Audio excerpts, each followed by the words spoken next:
eu sou a professora Priscila e hoje nós teremos mais uma aula de biologia.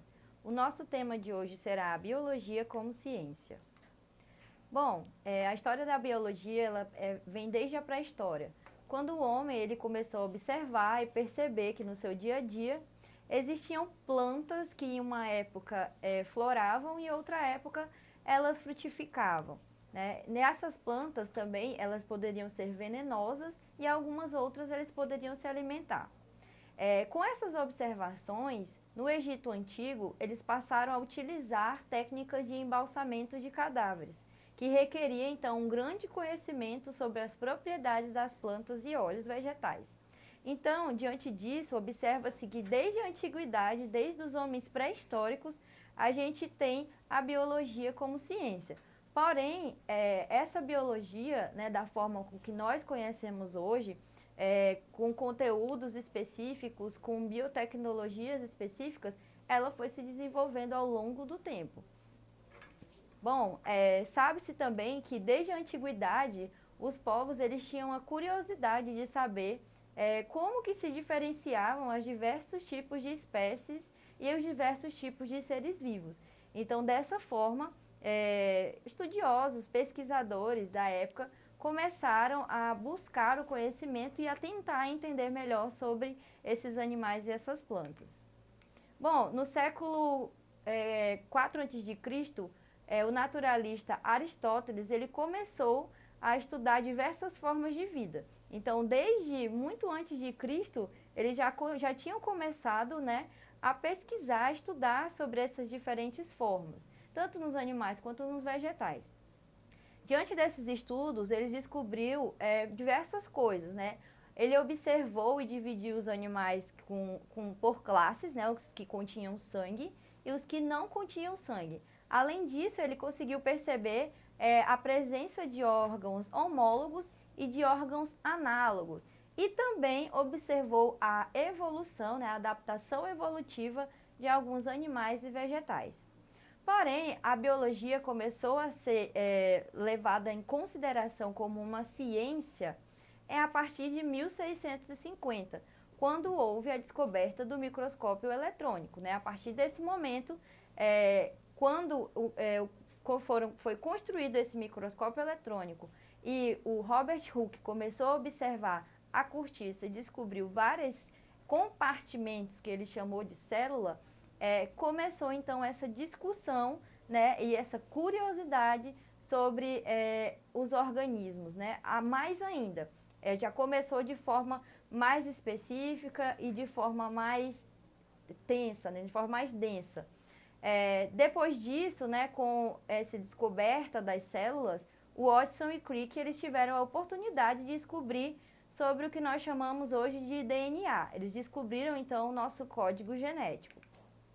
Hoje, né, nós temos a biologia como uma ciência completa, e ela busca responder fenômenos da natureza por meio do que nós chamamos de conhecimento científico. É através do conhecimento científico que as teorias, né, biológicas, que as teorias científicas, elas são formuladas. Então, o conhecimento científico, ele é obtido através do método científico, que pode também ser chamado de método hipotético-dedutivo. Esse método hipotético-dedutivo, ele pode ser definido como um conjunto de procedimentos pelo qual os cientistas conseguem propor um conjunto de explicações. Eles conseguem propor várias explicações para um fenômeno, constituição ou forma de alguns materiais.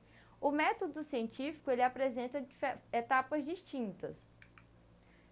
Primeiramente, existe a observação, né, que consiste na análise dos fatos, depois o questionamento dessas etapas, né, depois a formulação da hipótese, depois a dedução e, por último, a experimentação. É com os resultados dessa experimentação que nós vamos formular uma nova teoria científica, né? Então, após todo esse processo, nós temos uma conclusão, que é o momento que a hipótese que foi formulada pelo cientista é aceita ou rejeitada. Logo após essa dedução da hipótese, nós temos a divulgação, que é a etapa, né, onde os cientistas divulgam artigos científicos, apresentações, falando sobre sua nova teoria. Quando uma hipótese ela é amplamente confirmada, ou seja, ela é estudada por diversos outros cientistas, nós chamamos ela de teoria científica. Essa teoria ela é diferente do que nós chamamos da teoria do nosso cotidiano, que é empregada, né, que ela é feita de forma apenas por especulação. Um exemplo de teoria científica, né, amplamente utilizada na nossa biologia é a seleção natural. A seleção natural, que foi proposta lá pelo Darwin, ela fala que apenas os organismos mais adaptáveis sobrevivem. Então, é uma teoria que hoje nós sabemos que está correta e que não é o mais forte que sobrevive. Não é o animal que tem mais força ou o animal que é maior, e sim os animais ou os organismos que são mais adaptáveis. Como vocês podem ver na figura, a gente observa que em uma população onde existiam coelhos brancos e coelhos marrons, os coelhos brancos eles eram mais facilmente caçados pelas aves de rapina. Então, durante um certo tempo, devido a esses coelhos eles terem a maior chance de serem pegos, os coelhos marrons conseguiram se reproduzir e a população quase não tinha mais coelhos brancos.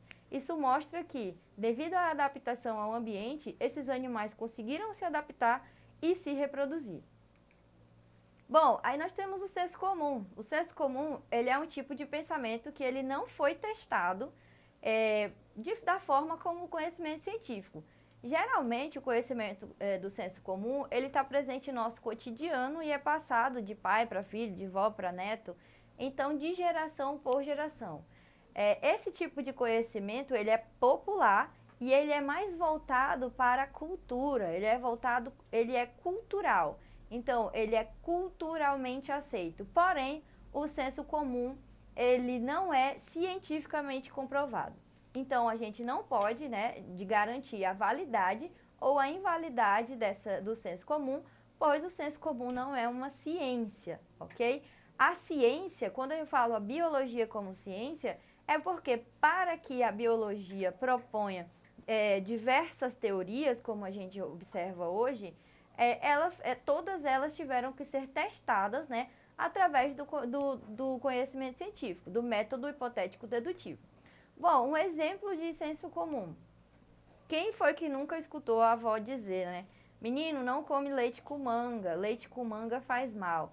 Então, antigamente, as pessoas acreditavam que se comesse leite com manga, provavelmente ela se envenenaria. Hoje a gente sabe que não é assim, que a gente faz suco, inclusive, de manga colocando leite.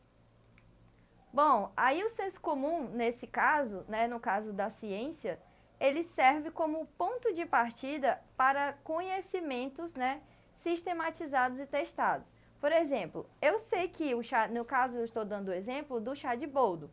Por milênios, os humanos tratavam doenças, por meio de plantas e outros elementos da natureza. O exemplo aqui do chá de boldo antigamente, há milênios atrás, há décadas atrás, há centenas de anos atrás, as pessoas utilizavam o boldo como uma planta para estimular a digestão e a desintoxicação do sistema digestório.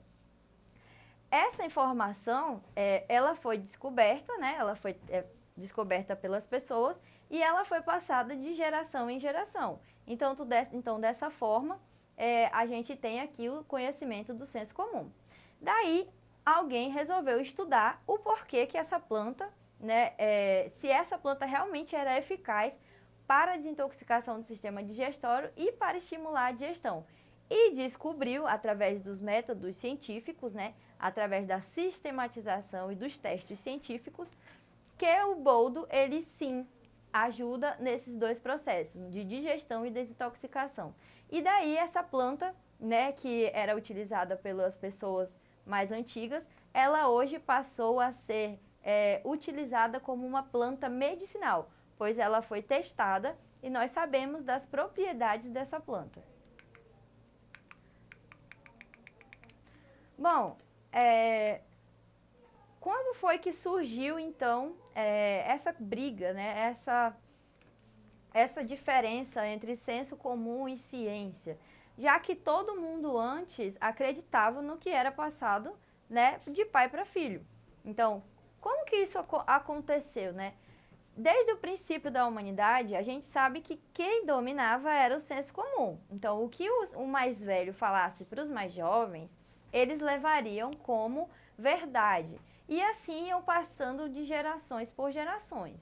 Porém, algumas pessoas que eram mais curiosas, que nós chamamos de pesquisadores, eles resolveram estudar esses diversos temas, né? Resolveram testar se aquilo que aquelas pessoas falavam era realmente verdade. E por aí eles começaram a desenvolver métodos, né, que testassem suas teorias, o que nós chamamos de métodos científicos. Um homem que foi muito interessante, que foi assim, extremamente importante para esse período, né, de conhecimento, de começar a entender a biologia como ciência, foi Galileu Galilei, que no século XVII ele foi o primeiro a fazer experimentos para comprovar suas teorias. Depois, Isaac Newton também veio para quebrar esse paradigma das ciências da natureza, criando as leis da física. Porém, muito antes disso, Pitágoras explicou os fenômenos naturais usando matemática. E ainda no século VI, antes da nossa era, ou seja, antes de Cristo, Anaximandro já havia feito observações sobre o ciclo da água e da terra. Então, como vocês podem observar, mesmo o senso comum predominando, existia sempre uma pessoa ou outra que questionava esses conhecimentos e buscava a comprovação dessas teorias, né, do senso comum. Bom, no nosso exercitando de hoje nós temos essa questão. O conhecimento científico distingue-se do conhecimento de senso comum, sob muitos aspectos. Sob a perspectiva científica, é correto afirmar que, letra A, a tradição e os costumes são as principais fontes do conhecimento confiável. Letra B, a testagem experimental não é um método confiável para obtenção de conhecimento. Letra C, todo conhecimento confiável provém do conhecimento filosófico. Letra D, todo conhecimento é passível de crítica, mesmo aqueles que parecem os mais bem estabelecidos em um dado momento. Bom, a resposta correta é a letra D. Todo conhecimento científico, ele é sim passível de crítica. Mesmo aqueles que são mais bem estabelecidos, como por exemplo a teoria de Darwin, existem estudiosos que as criticam e tentam, né, provar suas teorias. Então, todos os anos ou todas as épocas, todas as eras, existem pessoas que estão sempre testando novas teorias, sempre colocando esse conhecimento em teste. Então, hoje pode ser que uma teoria ela seja confirmada e aceita, porém daqui a um tempo essa teoria ela possa ser ou rejeitada ou aprimorada. Então, nenhum conhecimento científico é feito de verdade absoluta. Ele pode ser questionável e, inclusive, imutável. Bom, agora que você já teve acesso ao tema, busque fazer as atividades propostas pelo seu professor e acesse a nossa plataforma Eduque.